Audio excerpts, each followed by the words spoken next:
Are you ready for it? Are you sure? There isn't any, okay? All right, before you click off this video, I do have some tips for you. But no, there is no magical foods that are just going to melt fat off your body. This is extremely deceiving marketing within the fitness and health and nutrition space, just being honest with you. But I do have some tips for you if your goal is to try to put yourself in some sort of calorie deficit and lose some sort of body fat. So, one is just building some awareness about any triggering foods and foods that, what I mean by triggering, that will trigger you to overconsume. All right. Now, I don't think these are foods that you need to fully eliminate for forever. I think any of that kind of talk or narrative, I can never eat this again, will not lead you down the correct path. And there's even studies, psychological studies on this, that generally the more we restrict, the more we want to eat those foods. So I'm not saying never, but probably not something that, if you're like, well, if I have one Oreo, I end up eating a sleeve of them, then maybe don't keep them in your house or just seldomly do. So that's going to be the one things of just trigger foods, and especially those that are very calorie dense and hyper palatable. And that essentially just means foods that are easy to overconsume. So watch out for those foods.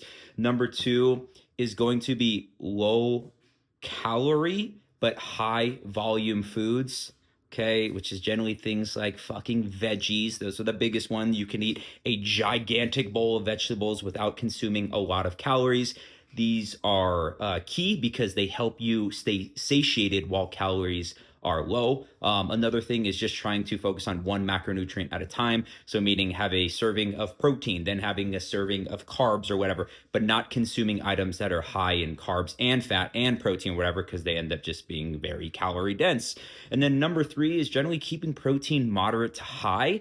I see a lot of people like, you don't need high protein. Well, first off, I hate that you don't need, what does that even mean? You won't die. But I do think if you want to stack the most chips in your favor in terms of weight loss, having a moderate to high protein intake is going to be probably the best for you. And that's for two main reasons. One, it has the highest TEF, thermic effect of food. So about like 30% of the calories in protein are actually burned off in just the digestion process. So this does add up. So meaning it has the lowest net calories when compared to fats and carbs.